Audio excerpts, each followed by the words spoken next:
Are you still seeing Ethan Carr? The question hit me like cold water down my spine. I had just wrapped a Monday pitch at Dunley and Wells, my new firm in Chicago, when a junior associate from client relations asked casually over coffee. Her tone wasn't malicious, just informed, but she had no idea. No, I replied, keeping my voice neutral. Why? She blinked. Oh, I just thought, since your sister works with him now, I assumed there was still something. My smile tightened. No, there's nothing. I turned away before she could see the flush creep up my neck. I walked quickly back to my office, heels striking like gunshots on the tile.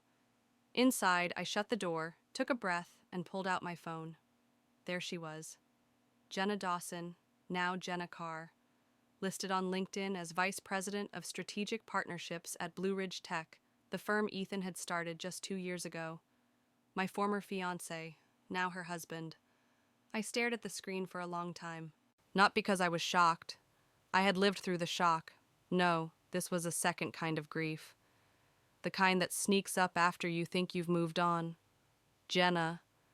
She'd always been the beautiful one, the flirt, the favorite. Even when we were kids, she could cry on cue and get out of anything. Our mother, Margaret, tried her best to balance us, but the truth was, Jenna wanted what I had. Every time. From my favorite pink backpack to my college acceptance letter. But stealing Ethan? That had been different. That had nearly killed me. 6 years ago, I was the golden girl. Marketing VP at one of Boston's hottest agencies. A lakeside apartment, a diamond on my finger, and Ethan. He wasn't just successful, he was magnetic. Founder of a startup that had just closed a Series B, Ethan had that polished charm that turned every room his way. He made me feel like I was the only woman in the world. Until the night I walked into his office unannounced and saw my sister on his lap, lipstick smudged and blouse open. They didn't even notice me at first. I watched them. Watched Jenna smile through the kiss, fingers curled in his collar like she owned him. When they finally looked up, I didn't scream. I didn't cry. I just said, "How long?" Ethan stood, straightened his tie like he was preparing for a pitch. This isn't what it looks like. It's exactly what it looks like.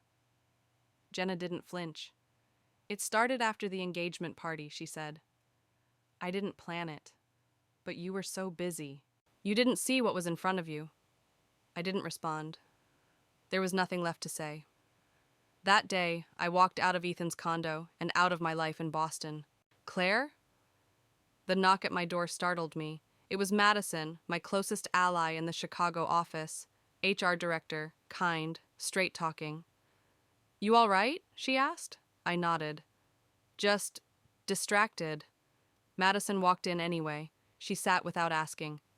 Listen, I know today was rough, but you crushed the pitch. That client is yours. My chest loosened slightly. Thanks. It's just personal stuff. Madison raised an eyebrow. Does this have to do with the Jenna Carr announcement? I blinked. You saw that? Claire, it was in Tech Boston Daily. Full-page feature. Jenna Carr, strategic mind behind Blue Ridge's East Coast expansion. They quoted Ethan, too. I clenched my jaw. I didn't know they were bringing their business here. They are. And get this, your old client at Integra Health? They're listed as Blue Ridge's next target. Jenna's heading the pitch. I looked away. I don't mean to stir things up, Madison said. But if she's going after your legacy clients, that's not just personal. That's calculated. That night, I went home and opened an old email draft titled, Do Not Send. It was the resignation letter I had written 6 years ago, after the betrayal. I had never sent it, just saved it as a reminder of who I was the day everything collapsed. I'm not that woman anymore, I told myself. I opened LinkedIn and scrolled past the Jenna Ethan article. Then I opened the Dunley and Wells internal pitch database. Blue Ridge Tech had just been flagged as a potential competitive threat in our division. And guess who had added that note? Logan Brooks, my colleague. Charming, competitive, too interested in my work. The one who sat in on my calls. The one who accidentally booked double meetings over my calendar. The one who once told me, You should smile more. You're too intimidating in boardrooms. I pulled up one of his shared folders. There it was, my deck, repurposed, my phrasing, my strategy. Only now, it had his name in the presenter notes. I slammed the laptop shut. The next day, I confronted Logan in the break room. You stole my pitch deck. He didn't even blink. It's a shared database. Relax. You didn't credit me. He leaned in. Claire, if you're going to make it in Chicago, you need to grow thicker skin. This isn't Boston. This is the major leagues. I stared at him, calm, controlled. I'm not the one who should be worried. His smirk faltered. I walked out. That evening, I received a package at my apartment. No return address. Inside, a USB stick. A single note. Be careful who you trust. I plugged it into an old offline laptop. It contained 3 audio files. Conversations. Jenna's voice. Ethan's voice. Logan's voice. Discussing how to quietly take over Dunley and Wells's clients. How to squeeze Claire Dawson out before she gets too rooted. How to frame me as uncooperative. My hands trembled. The betrayal ran deeper than I thought. But I wasn't broken, not this time. I opened a blank email. Subject line, whistleblower report. Evidence of client poaching and internal sabotage. If you've ever been overlooked or erased after giving everything you had, type 1. Because you're not alone. And sometimes the quiet ones? They come back loud. We've decided to move forward with Blue Ridge Tech. The sentence struck like a sucker punch. I sat frozen in the glass conference room, staring across the polished walnut table at Dr. Malcolm DeVries, the COO of Integra Health, my oldest, most loyal client. The one I'd brought with me from Boston, the one who swore he'd follow me anywhere. I don't understand, I said slowly, every syllable a fight to keep my composure. Last week, you confirmed Q3 planning with us. The deck is already in the pipeline. DeVries cleared his throat awkwardly. That was before Jenna Carr reached out directly. She made a strong case, and the bundled AI suite they're offering undercuts your cost by almost 12%. Honestly, it's compelling. I wanted to scream, but instead, I leaned back in my chair, lips tightening into a thin smile. Compelling, I repeated. Right. Back in my office, I slammed the door and collapsed into the chair. My chest felt like it had swallowed a bag of needles.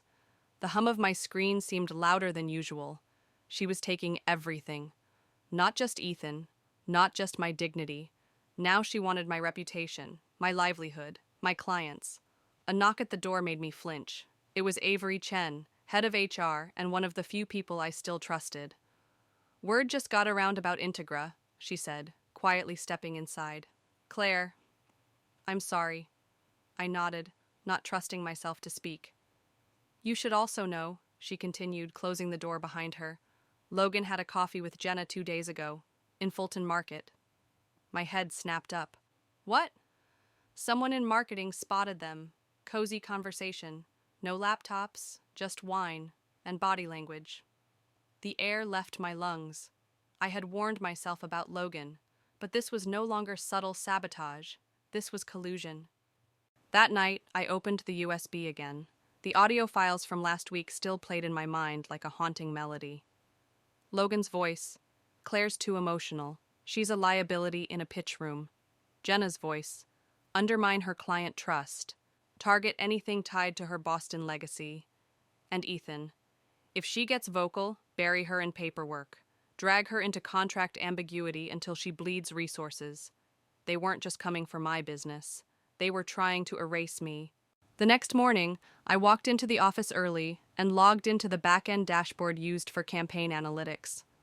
My suspicion wasn't just paranoia anymore. It was a theory backed by the gut of a woman who had built brands for 15 years. The API logs were telling. Jenna's firm had access timestamps. Matching Blue Ridge server pings were cross-referencing metadata from old shared campaigns. Someone had left an endpoint unsecured when we transitioned platforms. Logan? Or someone higher up? I documented everything. Screenshots, time logs, data entries. I zipped them into a folder titled Internal Breach, Pending Legal Review. Then I forwarded the whole thing to my private lawyer, Marissa Doyle. Marissa called within the hour. "This is bad," she said, voice flat. "Not illegal. Yet. But unethical? Absolutely. They're using your ideas and hiding behind gray contracts. What can I do? You file an internal ethics complaint. If the company won't act, you go to the press. Or the clients. Or both. I'm not trying to nuke my career, Marissa." "No," she said. "But if they're playing chess, you can't keep playing checkers." I exhaled slowly. "Fine. Let's play." That afternoon, I walked into a meeting I wasn't invited to. Logan was pitching a new partnership proposal to the CFO. "Claire," he said, blinking at me, "didn't know you were joining us." "Apparently not," I replied calmly, setting down a folder on the table. "This contains data logs showing unauthorized access to Blue Ridge's cloud servers through our internal systems. That proposal you're using, it's based on my proprietary deck from the Integra Health campaign." The CFO, Rita Vance, looked between us. "Is this true?" she asked. Logan shifted. "Claire's being dramatic. I adapted her material, sure, but—" "I'm filing a formal complaint," I cut in. "And if I don't see this firm taking appropriate action, I'll be contacting external counsel." There was silence. Logan tried to chuckle, but it cracked halfway through. "Come on, Claire. We're on the same team." I looked him dead in the eye. "No, Logan. You traded your jersey when you met with my sister." That night, I sat on the balcony of my apartment, the Chicago skyline glittering behind me like distant witnesses. I thought about Jenna, smiling for magazine covers, parading her wedding ring, stepping into rooms I had built before she knew what a pitch deck even was. And Ethan, fading in the background, his charm now a thin mask stretched over failing acquisitions and a reputation built on borrowed brilliance. But I wasn't here for revenge. I was here to reclaim what they tried to take. That's when I made the decision. Tomorrow, I'd call Zach Foster. Zach, the VC who had once backed a competitor against Ethan and won. Zach, who now led a fund focused on empowering women-led consultancies. I didn't want a job. I wanted a war chest. Type 2 if you've ever had someone quietly sabotage your hard work, and you still came back stronger. Because some of us don't just rebuild, we redefine the game. Subject: breach of confidentiality. Notice to cease and desist. I froze. The email glared at me from the top of my inbox like a digital slap in the face. It wasn't from my employer. It was from a law firm in Boston, Gaines & Rowe LLP, the same legal team Ethan used back when we were engaged. Attached was a PDF, 10 pages, legalese thick enough to choke. At the top of the document, "This letter serves as formal notification that Ms. Claire Dawson is in violation of a non-disclosure agreement signed on February 19, 20XX, regarding proprietary branding strategies developed in collaboration with Ethan Carr during their engagement." I blinked. Engagement? I opened the attachment, scanning line after line. It cited dinner conversations, handwritten campaign drafts I once workshopped at Ethan's place, and joint planning sessions we had on the weekends. Ideas I'd helped shape while wearing his ring. The ring I'd thrown into the Charles River. Now those same ideas were being weaponized against me. My phone buzzed. Marissa Doyle, my lawyer, didn't wait for greetings. "They're going for the jugular." "I didn't even remember signing that," I said, voice shaking. "You did. It was slipped into the cohabitation agreement Ethan drew up before you moved into his Beacon Hill condo. It was more about protecting his investors than you. But now he's trying to spin it as corporate IP theft." I swallowed hard. "So, what does that mean?" "It means if this sticks, he can force you to stop using anything remotely similar to the campaigns you worked on back then, even if you refined them, even if you evolved them. It's strategic, not necessarily winnable, but enough to scare your current employer into cutting ties." "So, what do? We fight, and we subpoena the originals. If they edited timelines or plagiarized anything you created independently, we flip it back on them." At the office, things were already shifting. Logan didn't look at me in meetings anymore. The Whisper network buzzed. People avoided eye contact like I had become radioactive. HR requested a casual check-in. My access to client decks had been restricted. Quiet punishment wrapped in corporate PR speak, containment protocol, they called it. But I wasn't afraid of silence. I'd already survived the kind that echoes inside betrayal. Madison dropped by my office later that week. You didn't tell me Ethan had filed an NDA claim? I didn't know it was buried in my past. She sat down heavily. Claire, be careful. You're swimming with sharks, and the board doesn't like public messes. Then they're going to hate what comes next. I opened my drawer and pulled out a manila folder. Inside, a printed email chain from Ethan's former head of product, who had been quietly let go last year. He had seen Jenna's latest pitch deck. His final words to me: they're not just stealing your work. They're repackaging it as if Ethan invented the whole concept, and Jenna's selling it with a smile. I handed the papers to Madison. This isn't just about me, I said. This is about a man who uses women's labor, romantic, professional, emotional, and then erases their fingerprints when he cashes out. I knew what I had to do. That evening, I sent a secure email to a tech journalist I trusted, Elena Ford, senior contributor at Wired Horizon. Subject: the NDA that killed my career before it could begin. Attachment: timeline of events, screenshots, audio files, and campaign drafts with metadata proving original authorship. 2 days later, Elena published the story. The headline was brutal. Behind the startup smile: how Ethan Carr built a brand on silenced women. It exploded on LinkedIn. Dozens of comments, shares, DMs from other women in tech. A quiet revolution under 1,000 polite likes. Ethan's response was immediate. Not publicly. Privately. A messenger arrived at my apartment with a formal settlement offer. 6 figures. No admission of guilt. A clause preventing me from discussing him, or Jenna, again. An NDA, to silence the woman they tried to erase. I tore it in half. The next day, I was called into a board meeting at Dunley and Wells. The room smelled of tension and old furniture polish. Claire, the managing director said, we're concerned about reputational risk. My reputation isn't the one under federal scrutiny, I replied evenly. There's talk of defamation suits, Claire. Ethan Carr is still a major figure in this industry. Then maybe this industry needs fewer figures and more integrity. Rita, the CFO, spoke up. Let her speak. I straightened. The campaigns I built were stolen. I have time-stamped drafts, source files, witnesses. I'm not a liability. I'm the only one here willing to hold a mirror up to how this system rewards charm over character. Silence. Then Rita nodded. Your decks are reinstated, full access. Later that evening, I walked past Logan in the hallway. He gave me a weak smile. No hard feelings? I stopped, looked him square in the eye. There are 2 kinds of people in this world, Logan. Those who build, and those who stand behind the builders, waiting to steal blueprints. He blinked. Which one do you think you are? That night, I received a call from Zach Foster. I saw the article, he said. I have to admit, that was a bold move. I don't want bold, I said.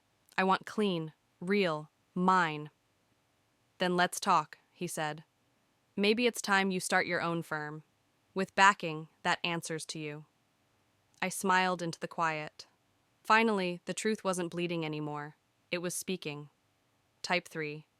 If you've ever had your ideas stolen, but chose to speak up anyway, because silence is comfortable, but truth is electric. The headline read, Blue Ridge CEO under fire after IP scandal. Investors pull out. I stared at the glowing screen of my laptop, numb but not surprised. The damage had been slow, precise, and then sudden. Just like Betrayal. The article cited internal instability, client losses, and ethics violations stemming from the fallout of the leaked audio and my now viral interview with Wired Horizon. Ethan's photo, once polished and confident, now sat under a headline that screamed disgrace. I didn't smile. Not yet. Because the next name in that article, VP of Strategy Jenna Carr, declined to comment. 3 days later, I received the invitation. A handwritten card, faux calligraphy inked on pearl stock paper. You are cordially invited to the private memorial of Margaret Dawson, beloved mother, wife, and friend. Location: Brookdale Garden Chapel, Saturday, 3 p.m. I hadn't seen Jenna in almost a year. Not since the story broke. Not since Blue Ridge's empire began crumbling from the inside. Not since our mother died quietly in her sleep while Jenna was in Cannes, posting beach selfies beside rented Lamborghinis. Still, I would go. For Mom. Not for Jenna. Not for closure. For integrity. Saturday came gray and unforgiving. I wore black, not out of obligation, but because there were parts of me still in mourning. For my mother. For the sister I once believed I had. I arrived alone. Zach had flown to New York for a board retreat, but he called before I walked inside. "Do what you need to do," he said gently. "And remember, no one gets to shrink you anymore." Inside the chapel, everything smelled like lilies and old wood polish. Familiar faces nodded solemnly. I caught my father's gaze, still hollow from the loss, and gave him a soft nod. And then I saw her, Jenna, thinner, makeup heavier, diamond earrings still dangling like armor. She avoided my eyes as I passed. After the service, the real confrontation began. Outside, in the small courtyard garden where Mom once grew tulips, Jenna approached me. Her voice was smaller than I remembered. "Claire." I turned slowly. "I didn't expect you to come," she said. "She was my mother, too." She flinched. "I know." Silence stretched. Finally, she asked, "Can we talk? Alone?" I nodded once. We found ourselves in the old greenhouse behind the chapel. It was dusty, overgrown, forgotten, like the promises we'd once made as kids. She leaned against the glass frame, arms crossed. "You got what you wanted. The company's bleeding out. Ethan's reputation is dead. You won." I met her gaze. "This wasn't about winning." "Then what was it?" she snapped. "Because from where I'm standing, it looks like revenge." "No," I said, voice firm. "This was survival." She blinked, thrown. "You weren't there," I continued. "The day HR reassigned my projects, the day Logan took my pitch and claimed it, the night I opened my inbox and saw Ethan's lawyers trying to silence me with an NDA I signed while wearing a ring I paid to resize." Jenna looked away. I stepped closer. "You made me choose between staying quiet or starting over. So I rebuilt from dust, without wealth, without shortcuts, without using someone else's name." Her voice cracked. "You think I had shortcuts? Claire, Ethan changed after we married. Controlling, cruel. I couldn't even buy groceries without him checking the receipt. You still had a choice." "I was ashamed," she burst. "I wanted to leave, but I didn't know how. I was terrified you'd never forgive me, and I wasn't ready to face the world with nothing." "You took everything from me," I said, voice shaking. "My relationship, my reputation, my clients, and then you tried to erase me like I never existed." She took a shaky breath. "I never thought you'd rise like this. I thought I'd ruined you." I stared at her, shoulders slumped, voice trembling. And for the first time in years, I didn't feel hatred. I felt distance. "You didn't ruin me," I said quietly. "You just made room for who I was meant to become." That night, I returned home to Zach cooking dinner.